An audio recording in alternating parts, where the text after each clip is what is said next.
Good afternoon. So much for joining today as we present how the Power Platform can aid user adoption and operations. But be get onto that, we would like a big out to our key sponsors, namely Script, who is the number one shell management, as well as DQ Global, who is driving data quality. We also give a big shout out to Proximal 3, who is leading in the Microsoft and specialists. T, would you continue with our please? Of course. Massive shout out to Red Agilicis Solutions and the youth Mark and Ian and the putting this amazing platform together. Over to you, Toya. All right, so guys, we're going to be doing usual get to know you. Who are we as speakers? For myself, mom of two millennials, a 15-year-old, love sci-fi, and anything bars I think I have read. All right. In addition to I'm now a fan of Korean/Chinese, series, addicted to that, the lockdown that we're going through. And I love it. It's a mom's I spend with my so he's an avid, lover. And it's February 14 coming around. Chocolates. So more professional level. Yes, I am working as a strategic business change consultant at the moment, and I've held, past positions as, direct adoption and sustainment at Power and head of learning and development, Itachi, international project in Europe and in North America as well. So feel free to connect with us, after our sessions. If you've got any questions, shout out on LinkedIn. My LinkedIn details are, and as well so my Twitter handle is available. And ask questions, let us know what you think of the session and reach out to us. Tanique, over to you. Thank you, Latoya, for the amazing intro of yourself. Okay, so I'm Tanique, as Latoya, and I currently work at Power Projects as a learning consultant. Okay, I've got a background story, brilliant, of the computer software industry, mostly app development, and also I've worked in the housing industry. I participate in hackathons and also host them to aid obviously with customer experience. I like driving big trucks, those big heady store-bought trucks. I like driving those. I've got a black belt in kickboxing. I love to bake. I'm a mom of two. So yeah, the full works. So shout me out on LinkedIn, and also I'm available on Twitter. As you can see, my handles are below. So after this session, feel free to reach out to us and anything if you don't understand, or if anything you want, just connect with us and we'll be happy to help. Thank you. Over to you, Latoya. All right. Thanks, Tanique. A variety in personality, one's kickboxing and the other is, Japanese animes and hating chocolate, etc. But that is what our presentation, will be about. We're co-hosting, and we've put together this agenda for you. And so what we have got planned is, we're going to take the time to do a little bit of analysis. What is user adoption? And then we're going to try to, kind of like set the foundation with a brief overview of F&O. So Tanique is going to come in and she is, going to take us through the new kid on the block, which is, the Power Platform, right? And then in addition to that, based on experience and, our number of years in the industry and working on implementations, she's going to be taking us through, a few of the challenges, and things that we have experienced and frustrations that we have gone through. And then she is going to break that down for us in terms of what can the Power Platform actually do? What's the magic of it all? And then I'm going to come back in with, what are the key takeaways from a user adoption perspective? What are the best practices? What can we do? What are the things we need to look out for, etc. Right? But before we get ahead of ourselves, I would just like, to take us through that. We did a survey. All right. And we sent out the question, what is user adoption? Right. And we got a few results. It was really a quick thing in terms of you got 30 seconds in one word. What is user adoption? And so we got like a variety of answers. User adoption means different things to different people dependent on their situation and experience with the change. And so we got words like, user adoption. It's all about embracing change. It's about challenging. It's about having things, whether it be knowledge or technology that is usable, right? And then we also got other words, around analytics, right? What does it mean? What's the interpretation of it? What does it all boil down to, right? We also got things around innovation. It's all about, having a product, it's about behavior. It's about capabilities, what can we do really, right? And then it's an opportunity as well to look at life cycle. What does it mean from the beginning to the end? What is user adoption? What should that life cycle look like? But what we actually want to do to keep the focus of this presentation, we want to share with you our interpretation of user adoption. And so for us, user adoption is the process by which new users become accustomed to a product or service and decide to keep using it. It's also where the users only adopt a product if it helps them achieve a goal of theirs. So it's the ability for us to actually, point out that big what's in it for me scenario and paint that picture for the user. So what that actually means is us being able to, accompany the users to not go back to the old ways of doing things. So the old Excel sheet that we all know that, we've all participated in implementations to get rid of. Yeah. How do we keep them stay, in terms of get rid of them? How do we not let them come back? How do we let the change actually stick? Right. And then we also need to look in, how do we put in place measures to successfully help users to transition from the old to the new ways, all right? But we also need to, put all of that on what I would call foundation, whether it be practical, or theoretical. And this is where we now look to align project and change management, but understanding that each has its role. And so, project management is what we use to get the job done, whereas change management gets new behaviors adopted. So we need to understand that project management isn't change management. And so what we're saying as well is user adoption affects the ROI, which is the return on investment of every project.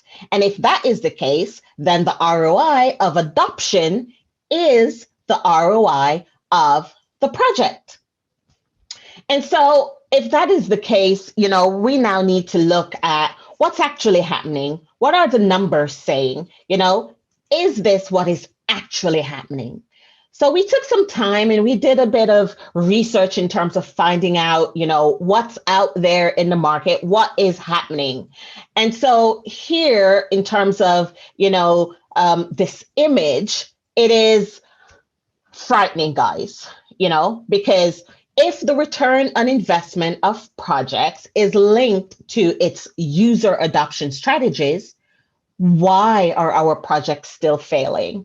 And so this image is kind of like, it's frightening, it's a frightening revelation of the success of our work, because we're still struggling to build and maintain systems which are successfully adopted, all right? And based on the image that you can see, all right, it's saying that projects are 6 times more likely to be successful, where there is effective change management practices in place, meaning adoption is the end result. So, a successful project implementation is reinforced by sustainable user adoption.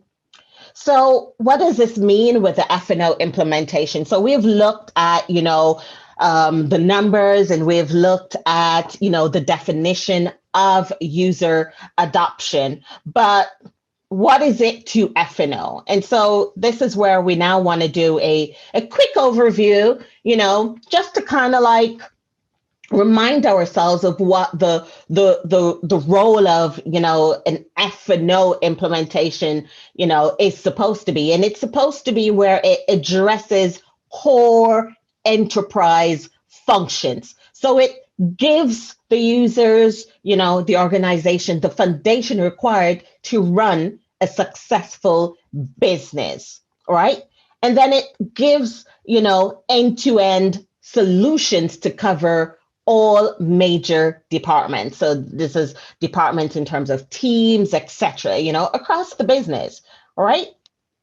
Now, F&O, as a block or as a solution, now has 4 major blocks. So we have got the commerce pillar, we've got the HR pillar, and then F&O, as we currently know it, has broken out. It's spread out now into supply chain management and finance. So maybe in a couple months' times, you won't hear F&O anymore. Maybe you'll just hear finance. And so those 4 core blocks, is what we're saying will provide an end-to-end solution, for the business.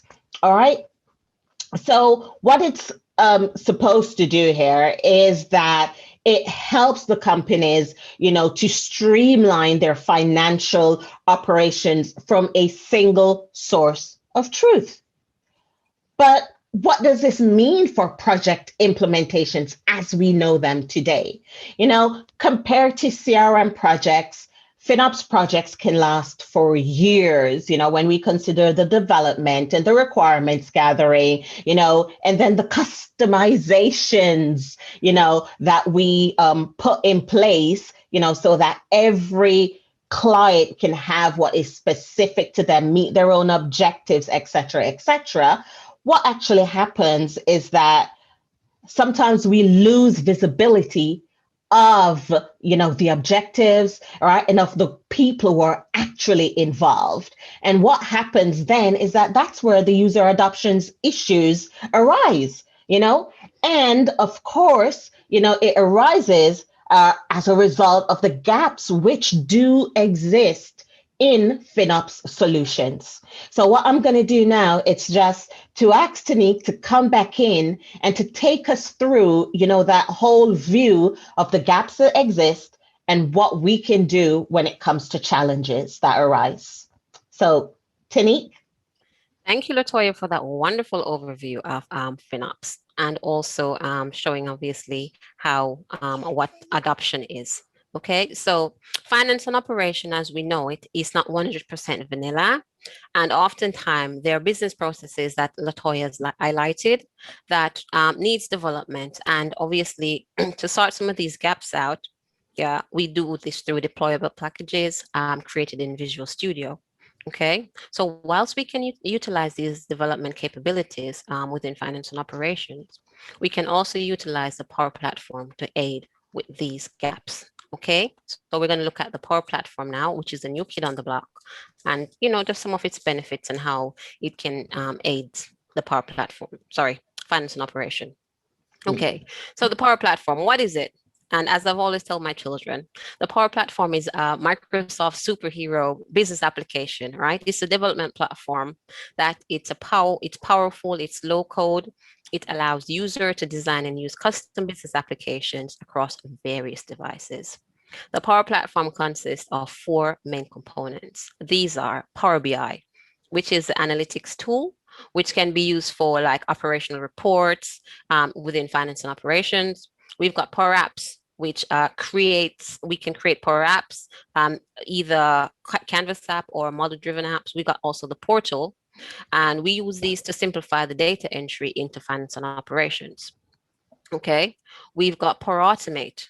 We can utilize the F&O connector to streamline work and workflow processes within our master tables within the finance and operation. We've got PVA, our chatbot. Okay, so we use this as to create support tasks and integrate with our training wiki to better aid with productivity and increase efficiency within the staff, or for example, within people onboarding on our projects. Okay. And to make this possible, we've got the underlying components, which are AI Builder, Data Connectors, and Dataverse. Okay. So AI Builder, as we know it, is a turnkey solution that users can use and also developers. We've got data connectors, and I always say these act like a bridge between your data source and your app or your workflow. Okay, we've got Dataverse, which everything sits on, and this just brings everything and marry everything together on the Power Platform, which again is a scalable data service that lets users securely store and manage their data from multiple sources and integrate that data into their business application. So the Power Platform is amazing and it's very, very flexible. Okay, so let's look at some more magic of this wonderful Power Platform. Okay, so and as I was saying, the Dataverse, as I said, it's the heart of the Power Platform. And when you start with the Dataverse, I like to think of the rest of the platform and everything just falling into place. Okay, so dual write, for those who don't know dual write, who are not familiar with it, dual write is it's built in FinOps and designed to work with the common data service. Common data service and Dataverse are the same thing. So bear with me, the names have recently changed, I think last year or something. So I'm very old school. So just bear with me there. Okay. So Yeah. this functionality provides real-time or near real-time bidirectional integration between finance and operation and the common data service. Okay, perfect example. If you work within, say, HR, for example, and there's an HR application that's been implemented. So if you deploy that HR application on, say, the same Dataverse as your customer engagement, then you'll be able to have that communication between the two applications. We've got another thing called virtual entities. Okay, so virtual entities exposes your public data and all of your finance data into the CDS, Common Data Service. And there are a number of ways that you can use these virtual entities once data is available in CDS. Okay, a perfect example is that I've seen it used and is, for example, if we are syncing data over Dataverse, for example, we can create like or extend the app, the customer service app, for example, to include additional information about our customers, such as credit limits. And within the housing industry, what I've seen, we've used it to surface like dunning letters for council tax, for those who know about that process, to within the customer portal, which I think is really, really amazing. Okay, and another example that we might use to leverage these virtual entities again is is, for example, if you are, I don't know, a customer, um, supplier, for example, for procurement, you can utilize the portal that is part of the Power Apps, and you can surface your details back and forth between the finance and operation and the Power Platform. Okay, Yeah. great. Another thing is the data lake. Okay, as you can see from the image. So finance and operation use data lake for AI and analytics scenarios. So we can use embedded Power BI technology to provide rich interactive visual for users. So now what I'm going to do, I'm going to take you through some of the challenges that we have faced on some of our finance and operation projects. Okay, and some of these you've probably have or haven't. So these are just what we've been through. We're just highlighting. So within finance and operation, one of the challenges that we faced was the SSRS reporting. Oh my days. One of the main issue, for Yeah. example, yes, we had disconnected data sources. For organizations that are a little behind or midway on their digital transformation, so this will normally have, we see data silos and the technology behind it can be a bit outdated or lacking. So with the new way of working being in the cloud, sometimes we have seen organizations were not able to really bring or marry their data together accurately. Okay. Mhm. We've got a lack of flexibility. So where these reports need a lot more human effort for the generation and the analysis of data.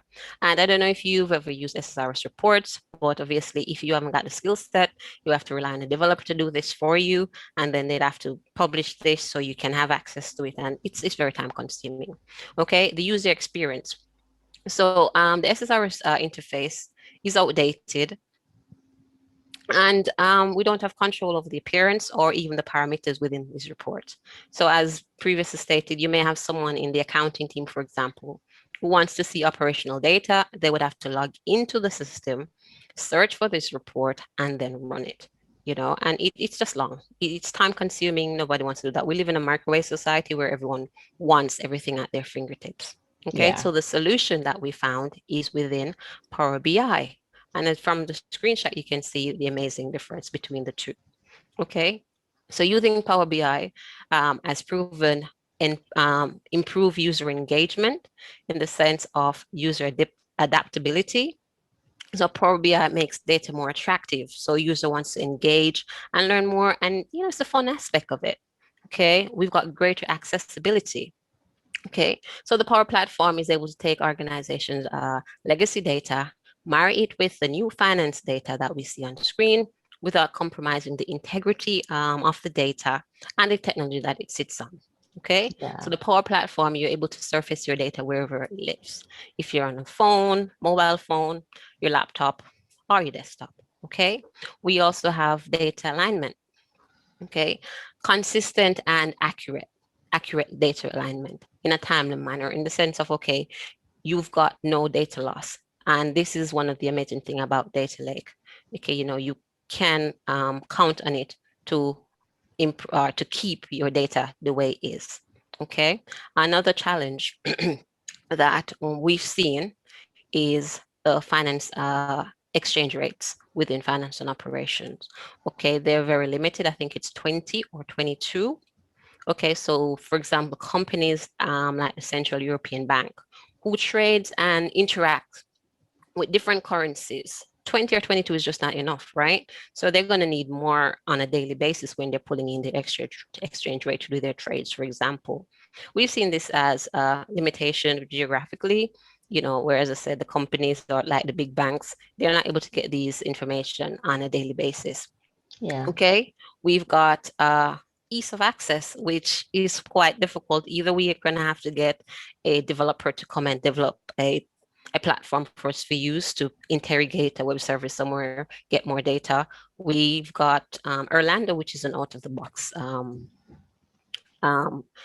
exchange rate ISV that we could use, but then you'd have to pay a subscription fee to that person or to that company. And again, that is a cost that I'm sure any project can do without. Okay, so we found a solution within the Power Platform in this terms of Microsoft Power Automate, okay, which has improved flexibility for users in the sense of we've got increased exchange rate. We're out of the box provided us with a 20 exchange rates. We have the option to incorporate as many here as required without additional subscription fees. From ISVs, we've got accurate conversion rate. So Power Automate will accurately update or master record within finance and operations. And we've got reduced costs in the sense of, and this is open for interpretation as well, in the sense of we've got our D365 license within finance and operations, and we've already got our Office 365 license, which Flow is a part of, and it's already provided this access. So, whilst we've come up with these challenges, we've also seen where the magic of the Power Platform has assisted us and aid with all these challenges that we have. So now I'm going to hand over back to the lovely Latoya to show you some key takeaways and some adoption best practices of the Power Platform. Okay. Awesome. Thank you so much, Tanique, for that handover. And just highlighting for us, the role that the Power Platform, can play in enhancing our FinOps implementations, and so yeah, now I would like to, take us down a journey and to just look at, you know, what does it mean to get value from your Power Platform implementation? As Tanique pointed out, the Power Platform can aid in improved user engagement, and that is if we do not run before we can walk. And the Power Platform, the magic of the Power Platform is that it allows us to do exactly that, where we can grow into the change, and we don't have to do everything at once, that is just the whole point of it. It's to take the time to make things better, right? And that is taking the time to clearly identify, how we're going to go about it and what it is we actually, want to do with the implementation and the end result that we want to get.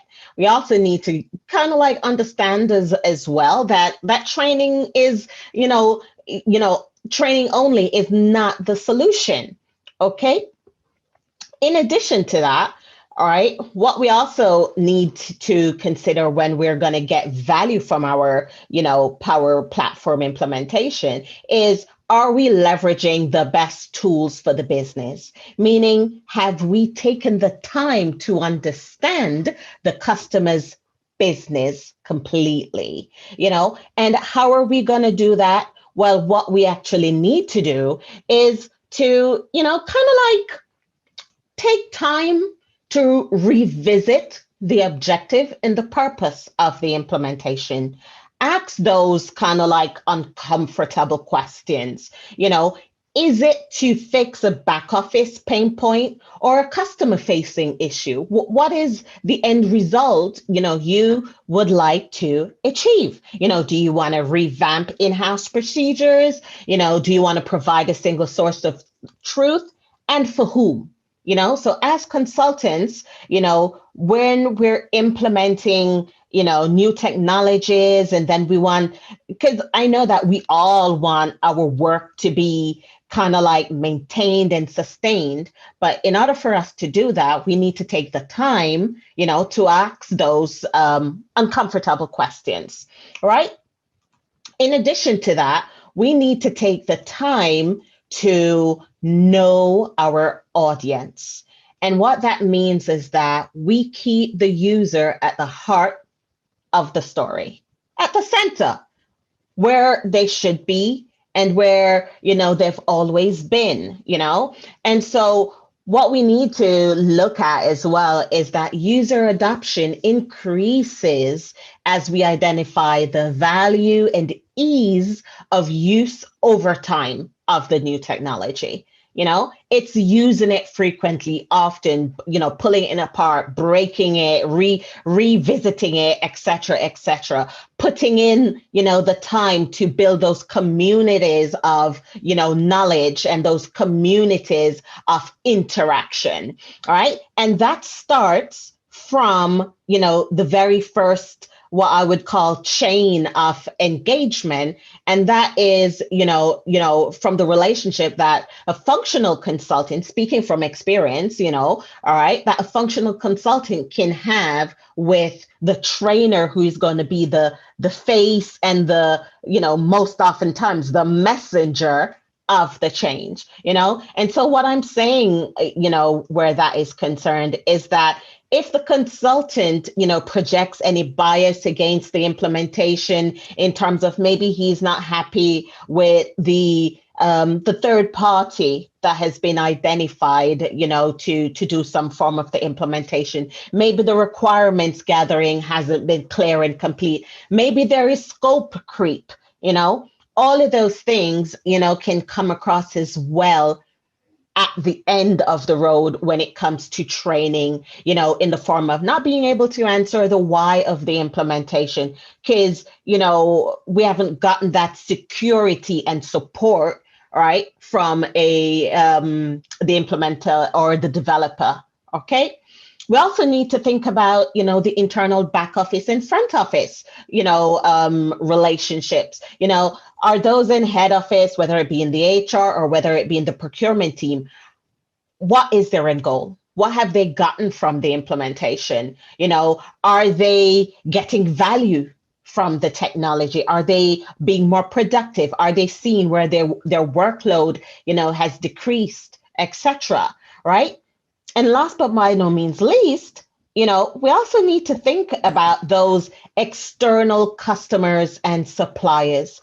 And here I'm talking about how do we, support and help our clients, right, to communicate their message of change and adoption to their external stakeholders, right? Can the external stakeholders see the value in the implementation? Can the external stakeholders benefit, from this change? Can they see where, renewed processes make it more viable for them to continue working with our client?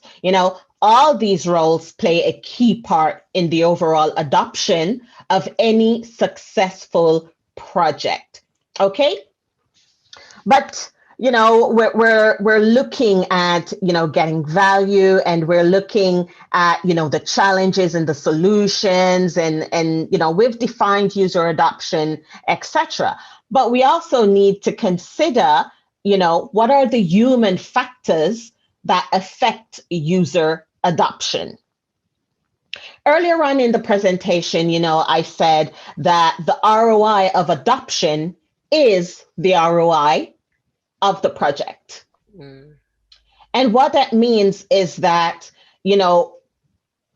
things are never going to go as planned, but there are certain things that we definitely, if we plan it, appropriately, and at least have it in our scope of vision, we can adjust, when those waves of change come along. And the first one is the speed of adoption. And what that means is how quickly, okay, are people up and running on the new systems, on the new processes, on the new job roles?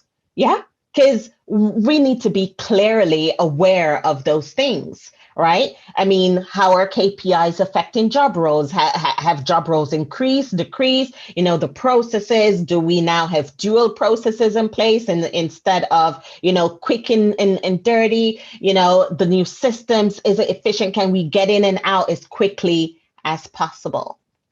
And then we also need to think about ultimate utilization. How many employees are demonstrating buy-in, and are actually using the new solution? Remember, it's important that they decide to use the solution. Yeah. And then we also need to think about proficiency. And proficiency here, means how well are individuals performing compared to the level expected. Yeah. And, it's how quickly, how many, how well, and these are the things we need to measure against, when it comes to ensuring that user adoption can become sustainable. Yeah. So remember what we said, adoption is when a new user becomes accustomed to and decides to keep on using a new technology until it becomes a habit. And so what that actually means is that if we implement effective change management, yeah, that will allow us to decrease the uncertainty, or at least to be able to, face, the uncertainty a bit more prepared, helping people to deal with the anxiety of the change, helping people to, deal with the frustrations that might come along as a result of the change. Those are things that we need to plan for and be able to adjust as quickly, via the use of the project management strategies as well as change management strategies. And so what we're saying to tie it all up, because we are totally of, the idea that the Power Platform superhero can play its role in user adoption, is that, Power Platform provides confidence. And some of you, at times might have been able to relate to this image here, as I've now brought it up. All right. And so what this means is that, Power Platform can, reassure, the technologically challenged. Power Platform isn't ageist. And so, Tom of 50 years, all right, who has been in the company for 30 can perform at just the same level as Jerry, who's been in the company for 2 years, and he's a graduate, and he's up with his Instagram and Twitter handles. Both of them, thanks to Power Platform, can have the same level of confidence in getting the job done. We're also saying that the Power Platform provides growth. And, growth here is growth in multiple ways. It's growth in mindset, okay? It is growth in, what we can call the can-do culture of possibilities, being able to work from anywhere. And what this actually helps, to do is that Power Platform with that, accessibility, all right, and mindset, all right, is where each individual, all right, can be acknowledged for what they bring to the table, right? And instead of feeling as if the change is being, done to them, they can actually actively participate and decide on the change. And that further, underpins sustained adoption. In addition to that, we're also saying, that the Power Platform provides ease of use and upscale. I mean, we have never, seen a platform that you can access information literally from anywhere. The Power Platform meets you where you are in your knowledge and in your skills. So you don't need any additional technical knowledge, right? It actually accesses your skill set, which you already have. Yeah. What you already have available is what the Power Platform builds on. So it encourages confidence, growth. It encourages scope for development. Okay, and a great example of that, and some of you might know of him, is Joe Camp, who, has changed industries thanks to the Power Platform and his interest in, developing his ideas, etc., and learning new things, And so we just want to round this session up by saying a huge thank you, and we're going to hand over to Tanique so that she can thank our sponsors and end our session for the afternoon. Amazing. Well done, Latoya. Oh my God, a Power Platform. From can't do to can do, up and away. Okay, amazing. So I would like to give a massive shout out again to our sponsors and a huge thank you to Mark, Ian, and the volunteers for putting this amazing session together so we all could come and, embark and also learn, from each other. So massive thank you again. Please feel free to reach out to us on our socials, Twitter or on LinkedIn. And it's been a pleasant pleasure. So thank you. All right. Awesome. Have a good afternoon, and we'll see you on the social media